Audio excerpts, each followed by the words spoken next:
Susima dan Asoka berdiri saling berhadapan. Acarya Radagupta berpikir Dewi Dharma belum ada di sini. Carumitra berpikir tahta Magadha akan jatuh pada anaknya setelah Asoka meninggal. Helena berpikir, aku telah menunggu selama 10 tahun untuk melihat kedua saudara ini mati bertarung satu sama lain. Mahamadya mengumumkan bahwa satu-satunya aturan dalam pertarungan ini, yaitu tidak ada aturan. Pertarungan hanya akan berhenti jika salah satu orang akan menyerah atau ketika salah satu dari mereka akan mati. Susima mengatakan, kamu mengenakan kain wanita. Apakah kamu ingin aku untuk berpikir kamu sebagai seorang wanita dan tidak membunuh kamu? Aku tidak akan membunuh kamu saudaraku jika memang begitu. Asoka mengatakan, tidakkah kamu mengenali kain ini? Itu adalah kain yang sama saksi penghinaan yang kamu lakukan kepada ibuku. Kamu menghina ibuku dengan kaki ini. Aku akan mematahkannya sebelum membunuhmu. Susima terkesan. Sisi emosionalmu sangat hidup. Aku berharap kamu berada di sana pada saat itu untuk melihat bagaimana aku mendorong ibumu. Asoka mengatakan, tubuhmu akan dibungkus dengan kain ini. Susima mengatakan, kita akan lihat. Asoka menjawab bahwa dunia ini akan melihat ketika aku, Chen, akan membunuh kamu. Bindusara mengatakan, mulailah pertarungan. Tentara memainkan instrumen untuk menandai awal pertarungan. Nayak mendapat kesulitan membebaskan gerobak. Susi mengatakan, aku harus berbicara padamu saudaraku sebelum pertarungan dimulai. Ia menaruh tangannya di bahu Asoka. Ini akan menjadi sejarah. Hanya waktu akan mengatakan apa yang akan terjadi. Semua orang yang hadir di sini percaya salah satu dari kita akan mati. Aku tidak pernah menganggapmu sebagai saudara, aku tak musuhku. Terkadang kamu menganggapku seperti saudara. Aku ingin memelukmu sekali saja untuk terakhir kalinya untuk alasan yang sama. Sebelum membunuh kamu. Asoka setuju. Keinginan orang yang akan mati harus dipenuhi. Mereka saling berpelukan dan mengejutkan semua orang. Bindusara berpikir Susima lomba berpelukan bukannya membunuhnya. Helena dan Siamak juga terpesona.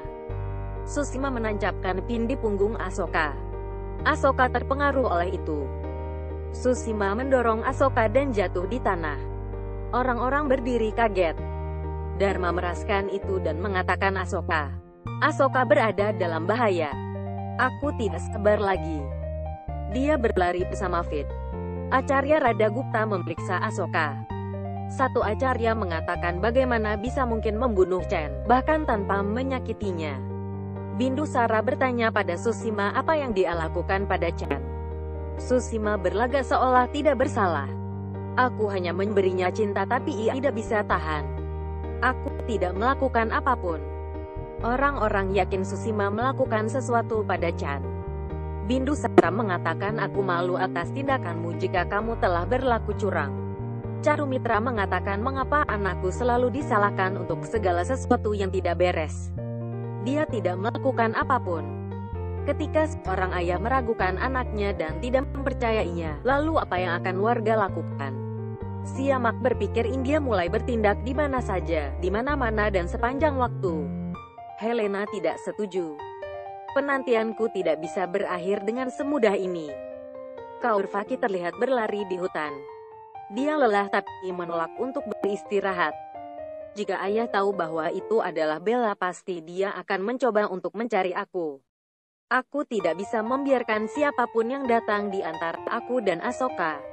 Wajah Asoka berubah menjadi biru karena racun. Acarya Radagupta memberinya minum sesuatu.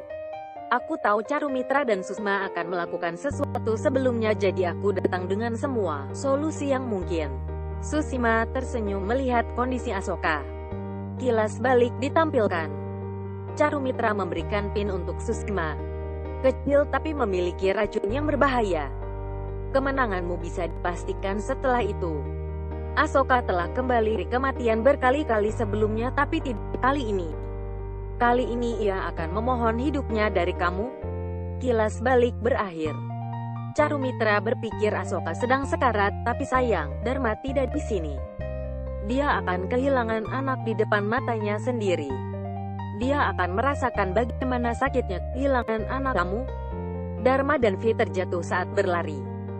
Dia berdoa untuk Asoka. Aku telah mencoba untuk menghentikannya membalas dendam selama ini. Aku tahu amarahnya dan agresi dapat menghancurkan segalanya. Dia ada di arena gulat hari ini untuk memperjuangkan kebenaran dan keadilan. Lindungilah dia.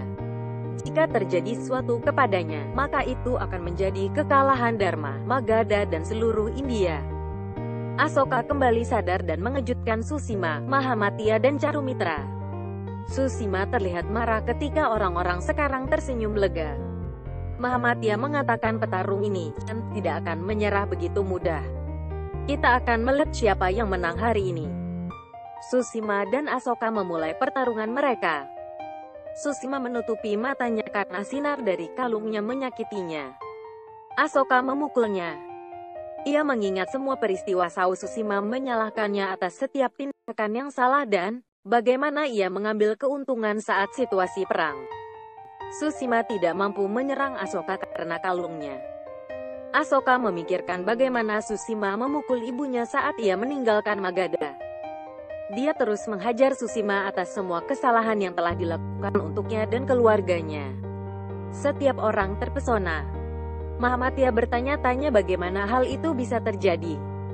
Mengapa Susima tiba-tiba bisa gitu lemah? Orang-orang bersorak untuk Chan. Fit dan Dharma mendengarnya. Fit mengatakan tampaknya bahaya menang. Mereka mulai berjalan lebih cepat. Asoka menyuruh Susima untuk bangun atau dia tidak akan menikmati membunuh dia dengan gitu mudah. Penantian selama 10 tahun tidak dapat berakhir gitu cepat. Aku harus menghukummu untuk banyak kesalahanmu. Bangun, Pangeran Susima. Susima terluka parah tapi bangun. Mahamadya mengatakan salah satu dari mereka akan kehilangan. Hanya satu yang akan menang. Kita akan lihat siapa yang kalah. Asoka berhasil memukul Susima berkali-kali, tapi sebagai balasan, Susima menghentikannya. Kaurvaki masih berlari di hutan. Dia kembali ke tempat yang sama dari mana ia mulai. Dia berteriak, "Mengapa kamu menguji kesabaranku?" Dia berteriak Asoka. Susima dan Asoka saling memegang leher satu sama lain. Susima mengatakan kita telah memainkan cukup permainan. Aku akan membunuhmu. Asoka mengatakan kamu memiliki banyak peluang, tapi tidak lagi. Mahamadya mengatakan tampak mereka akan saling membunuh satu sama lain. Susima berpikir bagaimana Asoka telah menyakitinya di dadanya di masa kanak-kanak. Dia marah dan mulai menyerang Asoka. Lalu Dharma dan Fit datang. Dharma mengatakan Asoka. Asoka berhenti di tempatnya. Bindusara tertegun melihatnya. Semua orang tampak terkejut mereka. Bindusara marah karena Asoka terlihat. Satu acarya mengenalinya adalah Rani Dharma. Dia memanggil Cakravati Chen Ashoka yang berarti dia memang Pangeran Asoka. Bindusara terlihat sedikit bangga. Episode berakhir dengan menampilkan Dharma, Asoka, dan Bindusara.